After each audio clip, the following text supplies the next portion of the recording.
por no decir en algunos casos, del día que quedaron capturados por los ingleses en las islas.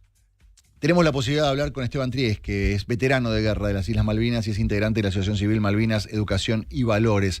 Esteban, ¿cómo te va? Horacio Cabac te saluda. Un abrazo a la distancia, Horacio, y es como vos decís, hoy es un día muy importante para nuestra patria, pero muy importante para celebrarlo realmente. Después, bueno, el 3 de abril es distinto, pero coincido en tu ¿Por qué para celebrarlo? presentación. Porque muchas veces cuando pasan estas cosas que tienen un final como complejo, está como la conmemoración y está el recuerdo de los caídos en Malvinas. ¿Vos por qué decís, es un día también para celebrar? Porque después de tantos años uno se preparó, estudió para no decir cualquier cosa y se fue informando de todo. Y estuvimos 149 años reclamándole al Reino Unido que nos devuelva lo que nos pertenece, pacíficamente a través de las Naciones Unidas. El 2 de abril se concretó que nos devuelvan lo que nos pertenecía, que es nuestra provincia de las Islas Malvinas. Entonces decimos, pudimos ese 2 de abril volver a ver flamear nuestra bandera, volver a reconocer lo que nuestra seño nos decía, que las Malvinas son argentinas, sí. Y se concretó. Después, el plan B, ya empezó la improvisación, pero la recuperación de Malvinas fue una operación Rosario estudiada previamente por mucho tiempo anterior y no fue una decisión de la noche a la mañana como se está enseñando hoy en el colegio y los docentes siguen transmitiendo eso. Entonces, decís, cuando uno se informa, decís es así. Mira, porque está esta versión donde un Galtieri ebrio y también deseoso de perpetuarse en el poder, una dictadura militar que ya estaba como de salida, que estaba resquebrajada, que ya nos enterábamos de algunas cosas. Algunos dicen fue un plan como para revitalizar esa dictadura, para tratar de congraciarse con el pueblo y que el pueblo siga en cierta forma apoyando lo que estaba pasando y garantizarse unos años de poder más. Para vos no fue una cosa trasnochada, hubo un plan detrás de todo esto. El plan lo ideó Macera, lo tenía hace 10 años ya encajonado por todo el conflicto social que estaba viviendo ese país, nuestro país, perdón, sí. En esa época. Era imposible que se concretase antes y que vos me digas que por ahí puede ser que en ese momento hayan dicho, bueno, listo, ahora lo vamos a hacer y claro. No lo hacemos el año que viene. Pero había que recuperar Malvinas porque si no caducaba el derecho de reclamo de soberanía si se cumplían 150 años ininterrumpidos de un territorio insular sin una definición de soberanía determinada. Entonces decías, ahí decís, bueno, hay algo que hacer. Claro, vos decías, bueno, el 2 de abril es una cosa, el 3 de abril ya es otra cosa. También está la idea de que el conflicto empezó el 2 de abril. El 2 de abril fue el desembarco, pero hubo un tiempo entre que llegamos los argentinos nuevamente a Malvinas y llegan las fuerzas militares de los ingleses para intentar recuperar lo que ellos consideraban que era suyo. ¿Vos en qué momento llegas a las islas? El 11 de abril, domingo de Pascua, en el año 82. ¿Con qué preparación llegás? Con un servicio militar obligatorio que me había preparado el año anterior. Yo había salido como soldado destacado, o sea que lo hice entre el 15 de marzo y el 15 de noviembre. 8 meses de preparación, donde vos me decís, ¿sabías tirar? Sí. ¿Sabías desplazarte en un campo de batalla? Sí. O sea, en un campo de batalla, en un campo de entrenamiento. Claro. ¿Sabías obedecer órdenes y la jerarquía de los suboficiales? Sí. ¿Sabés lo que es una guerra? No. Pero vos le preguntabas al sargento, ¿sabés lo que es una guerra? Tampoco, no. Claro. ¿Le hablabas al teniente? ¿Sabés lo que es? No. Y no. Entonces ahí empezamos a actuar con la parte humana. Claro. Y no con la parte de aprendizaje. Pero bueno, el aprendizaje, el ABC servía por lo menos para lo diario. ¿Qué tanta información tenían de lo que estaba pasando mientras estaban en la isla y de qué manera los informaban? ¿O cómo les llegaba esa información limitada, imagino yo? Era como te dijo el veterano con el que hablaste de la mañana, era imposible. Teníamos una radio espica cuadradita que se le hizo un alambrado, me acuerdo que le habían hecho un alambrado especial para captar un poquito mejor. Se escuchaba Radio Rivadavia, se escuchaba Carmen de Uruguay. Escuchamos el partido Argentina-Bélgica el 13 de junio, Mira. Mientras estaban bombardeando y sacudiendo mal, porque ya esa noche íbamos a entrar en combate. Sé que estaban haciendo la blande y nosotros insultando porque había perdido Argentina 1-0. Claro, esa era la inocencia de un joven de 18, 19 años. Sí, claro. Y cuando empezó el combate, ¿qué ¿Qué es vivir una guerra? ¿Qué es enfrentar una guerra? ¿Cómo reaccionaste ante esta situación? La guerra empezó el 1 de mayo y terminó el 14 de junio. El 1 de mayo, cuando cayeron las primeras 21 bombas que tiraron a 8 kilómetros de mi posición, mi pozo donde yo vivía, Sí. la tierra tembló y el pozo se empezó a desmoronar. Y vos empezás a tener miedo porque no tenés idea de lo que se puede hacer. Y entonces preguntás, sargento, ¿tiramos, no tiramos, cargamos el fusil? ¿Qué se hace? ¿Qué se hace? A las 4 de la mañana se escuchaban aviones y veía las explosiones lejos. Y el sargento nos dice, soldados, no hagan absolutamente nada. Mejor dicho, lo único que pueden hacer en este momento es rezar para que ninguna bomba caiga dentro del pozo. Y así nos tuvieron desde el 1 de mayo hasta el 13 de junio con la ansiedad y la imposibilidad de contrarrestar. Todas las noches te atacaban con sus barcos que estaban a 20, 30 kilómetros, porque nuestra artillería llegaba a 15, entonces se alejaban un poquito más y bombardeaban a la mañana, a la tarde, a la noche. Pasaban los aviones o al ras, que cuando querías reaccionar ya habían pasado, o a 10.000 metros de altura, también tirando, y vos no puedes hacer nada. Y esa incertidumbre y ese ninguneo te hace bolsa a la cabeza. O sea, la orden era no actuar, digamos, quédense en el molde. Es que no podés porque tu fusil tira a 1.000, 1.500 metros. No, claro. Y Eso ellos te quería estaban a 10 preguntar. kilómetros. ¿Con qué equipo llegaste a Malvinas? Porque hoy hablaba con un veterano que me decía, mira, yo tuve la posibilidad de volver con el correr del tiempo y volvimos con campera, con guante, con bufanda, con gorro y la verdad no aguantamos 15 minutos el viento y no lo podíamos aguantar más. Ni me quiero imaginar lo que debe haber sido eso que vos planteabas, vivías en un agujero. ¿Con qué equipo contabas? Teníamos con el equipo básico militar para estar en Buenos Aires o en Chaco o en Formosa. Lo único que nos dio un alivio fue un duvet que se le compró a Israel y nos lo dieron arriba del avión ya yendo a Malvinas. Sí. Los guantes eran de pañolense, o sea que la primera 2 piedras que levantaba ya tenían los dedos afuera, pero el fusil era mejor que el de los ingleses. Mira. Teníamos el Falpara, que era un fusil modelo 80-81, y la diferencia con el de los ingleses es que el nuestro tiraba a ráfaga y tiro a tiro. El de los ingleses solamente tiraba tiro a tiro. Entonces, cuando alguno quedaba prisionero, me enteré después, en los primeros combates, lo primero que le sacaban era el fusil del argentino y las botas. Mira. Porque nuestras botas eran de goma cosidas y pegadas y resistían, Sí. y ellos venían con borcegos de suela. Mira vos. Y escúchame, y así estuviste hasta que terminó. ¿Y cómo te enteraste que había terminado todo? Y porque nosotros estábamos en la última defensa de Puerto Argentino, en un monte que se llama Tambledon, y ellos venían avanzando del monte de Dos Hermanas, después pasaron por el monte London, y después combatieron en el monte Wheeler Ridge. Ahí a nosotros, ya detrás nuestro estaba Puerto Argentino. Y ahí nos ordenan salir de nuestras posiciones, ir a reforzar un contraataque, a apoyar al Regimiento 7 de La Plata, que ya hacía 20 horas que venía combatiendo. Y esa noche fue la noche de la máxima resistencia, del 13 al 14 de junio, que es donde se tiró todo. Todo. Los cañones de la artillería, en vez de hacer la parábola, lo ponían paralelo y tiraban así sobre el campo. Nosotros, sin conocer el territorio, el campo donde íbamos a desplazarnos, subimos, nos metimos en un río, estaba congelada, nos metimos con el agua hasta los cuellos.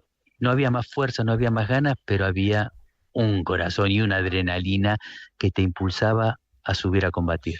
Claro. Nuestro combate habrá durado desde las 12 de la noche hasta las 5 o 6 de la mañana. Tuve una historia con mi sargento Manuel Villegas que cae herido, tuvo un tiro en la panza y un tiro en la mano. Yo dejo el fusil junto al soldado Cerezuela para rescatarlo del blanco en el que estaba tirado. Lo arrastramos, después lo llevamos al hospital 8 kilómetros caminando y mis compañeros en esa instancia hicieron exactamente lo mismo. Tuvimos 4 muertos en ese enfrentamiento y 27 heridos. Y ninguno quedó tirado en el campo de batalla. Claro. Cada uno de mis compañeros de la compañía A del Regimiento 3 de Infantería se los cargaron al hombro y llegaron a Puerto Argentino, donde nuestros médicos hicieron maravillas con muy poco. Y el sargento Villegas hoy tiene 4 nietos y vive felizmente casado. Suerte. Estamos hablando con Esteban Tríguez, que es veterano de guerra de Islas Malvinas, integrante de la Asociación Civil Malvinas, Educación y Valores. Esteban, ¿y qué pasó una vez que perdemos la guerra, ganan los ingleses. ¿Cómo fue la transición? ¿Cuánto tiempo estuviste en las islas? ¿Cómo llegaste al continente? ¿Y qué pasa cuando llegas al continente? Estuvimos 3 días en el campo de prisioneros de guerra, donde no nos dieron absolutamente nada. Había que rebuscársela, buscar comida ahí en el aeropuerto.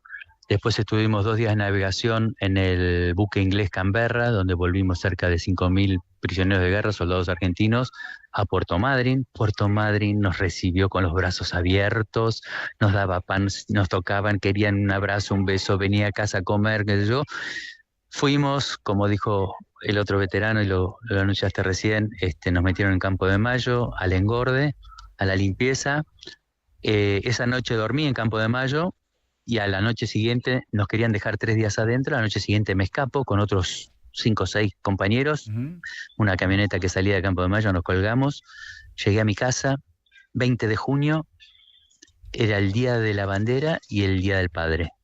Lo abracé fuerte a mi papá, no hablé casi nada, dormí en mi cama esa noche. Al día siguiente volví al cuartel y empezó todo un proceso de hacernos silenciar y una desmalvinización atroz, que hoy justamente con Malvinas Educación y Valores la revertimos.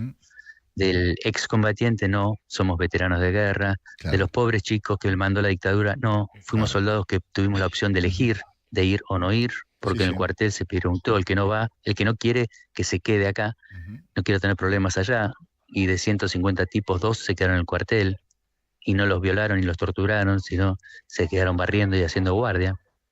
Entonces, esos mitos tenemos que honrar la gesta de Malvinas, porque es la única forma de que nuestra nación se ponga de pie. Sí, claro. Cuando tenemos cimientos, en Malvinas, Horacio, no había diferencia ideológica, política, no había diferencia de credo religioso, no había diferencia social, no había diferencia de provincia de que vinieses. Era amor genuino entre hombres, amor de corazón abierto, porque tu compañero era más importante que vos.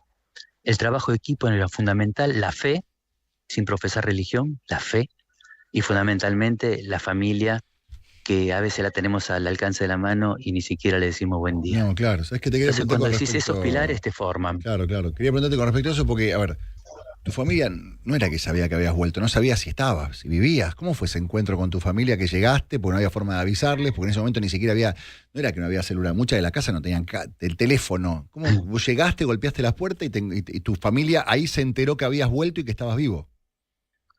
Mira, la única información, nosotros cuando nos desplazaron desde Puerto Argentino hacia el monte, que fue el 11-12 de junio, pudimos pasar por el correo y vos podías mandar telegramas básicos. Estoy bien, feliz cumpleaños, o sea, 3 o 4 frases armadas para que no se haga largo. Entonces pasamos por el correo y yo puse estoy bien y nos fuimos al combate. Entonces ellos recibieron ese telegrama, pero en el interín habíamos terminado el combate y los heridos fueron trasladados al buque hospital y a Comodoro Rivadavia. Entonces, telefónicamente se había armado una cadena entre los que algunos tenían teléfono, en mi casa no, yo vivía en Villa Ballester y teníamos teléfono del vecino, pero se enteraron de que habíamos entrado en combate, entonces no sabían quiénes estaban heridos, quiénes estaban muertos, cómo había terminado el combate. Y cuando íbamos volviendo desde Palomar, ya habíamos vuelto en el Canberra, ya llegamos a Puerto Madryn, Trelew, Palomar. En Palomar nos meten en unos micros con las ventanillas trabadas prácticamente, todas las ventanillas tapadas con papel de diario, pero mi mamá mide 1,55 m y gritan, Tríes, te están buscando, de un micro de adelante, algo así, y yo me asomo así por la ventanilla, justo había bajado la barrera porque pasaba el tren, y me estiro y la veo a mi mamá y chiquitita, y me desplazo por el micro y nos rozamos los 2 dedos, y fue el primer contacto que volví a tener con ella.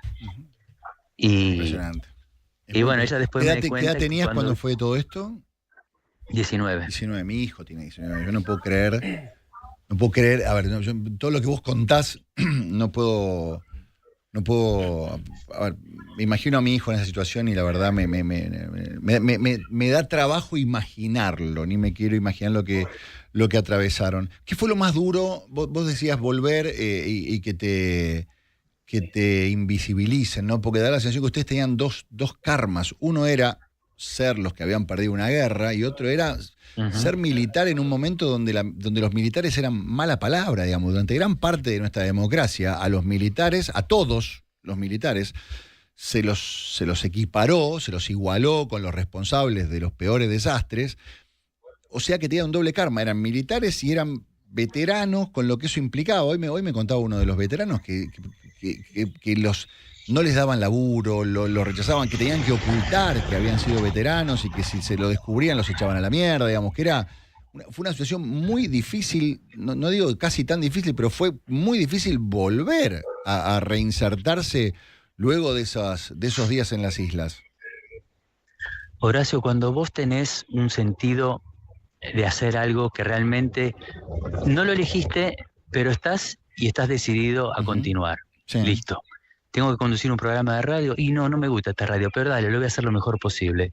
Eso es lo que uno sentía en el campo de batalla, en Malvinas. Sí.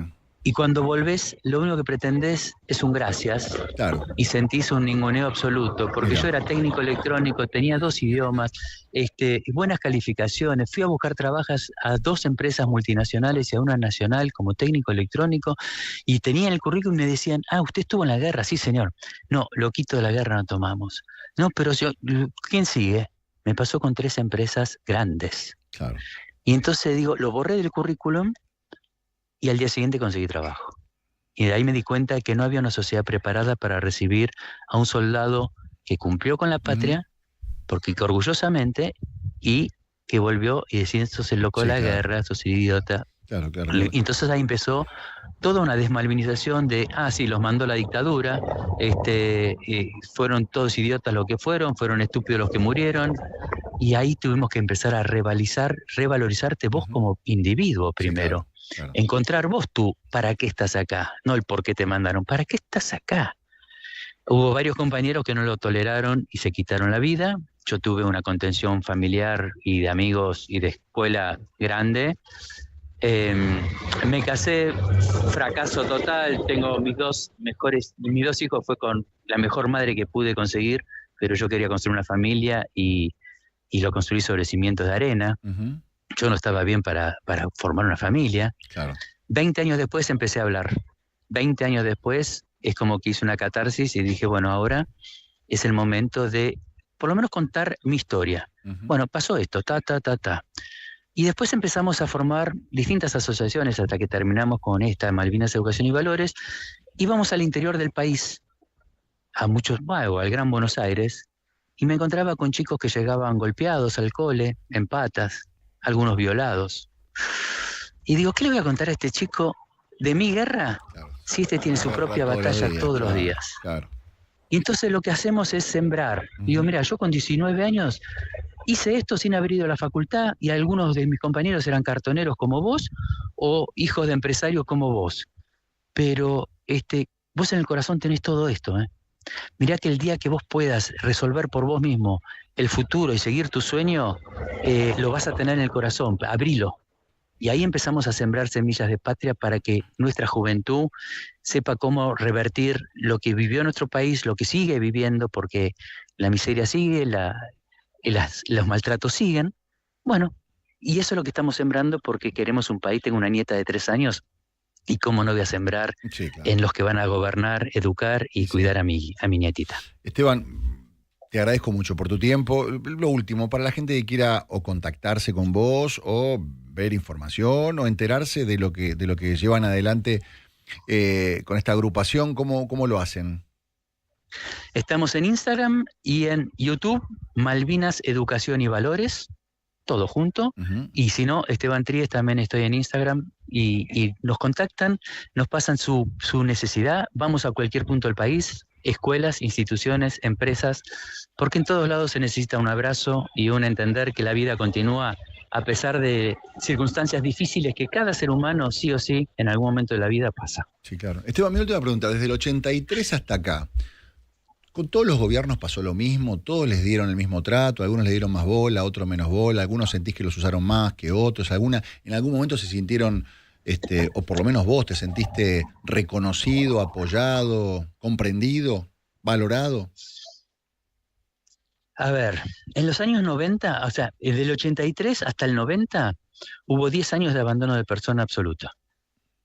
Los gobiernos que pasaron, absoluto abandono total. En el 90, el veterano de guerra, nos supimos empezar a unir, se armaron los centros de veteranos en distintos municipios, en distintas provincias. Empezamos a ver que no soy yo el que necesita el abrazo, el del portaaviones también, o el del crucero también, o el de los pilotos de Fuerza Aérea también. Yo sé que estamos todos en la misma, sí.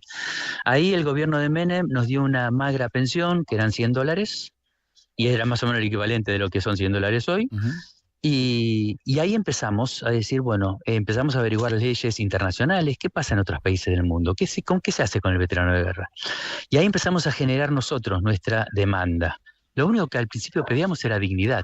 La dignidad es trabajo, salud y vivienda. No queríamos plata, pero nunca existió eso. Y después, bueno, fuimos nosotros reclamando las mejoras de los derechos de los veteranos de guerra.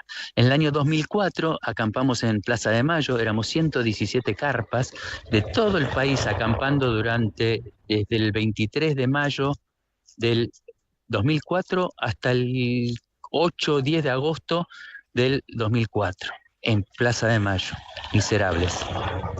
Ahí conseguimos que nos dieran una pensión digna, y ingresar dentro del sistema de salud de PAMI, que era lo que tenía cobertura en todo el país. Sí. Pero no PAMI tercera edad. PAMI para nosotros, que teníamos chicos chiquitos, claro, mujeres jóvenes, necesitábamos otro tipo de atención. Claro. Se logró. Y después, bueno, lo que todavía nos cuesta, pero ya antes de ayer se logró algo magnífico en la provincia de Mendoza, es entrar definitivamente para modificar la currícula educativa y la formación docente, que es donde necesitamos que los docentes entiendan que en Malvinas no es lo que se le contó hasta ahora, un iluminado por el fuego, o toda la miseria, la angustia y la tristeza de lo que se contó, sino que es dignidad, son valores, es orgullo, es patria, es el pueblo entero, los pibes de Malvinas que jamás olvidaré. Y eso somos, y eso seguimos, y sobre los cimientos de Malvinas vamos a reconstruir nuestra nación. Hoy, te digo, Horacio, para cerrar, estamos bien. Bien en la parte económica, bien en la parte de salud. El que quiere trabajar, que ya hay pocos que quieran trabajar, con 60 y pico de años, claro, tiene su trabajo. Claro. Y hoy sabemos conversar y sabemos solicitar y presentar proyectos que hoy se están ejecutando de manera brillante. Gracias, Esteban. Gracias por conversar con nosotros. Un abrazo gigante. Te mando un abrazo enorme. Esteban Tríez, veterano de Malvinas. Esa diferenciación, por ejemplo, nunca le había prestado atención. No es lo mismo ser un excombatiente que un veterano de guerra. Ellos son veteranos de guerra. 2,5 en todo el país.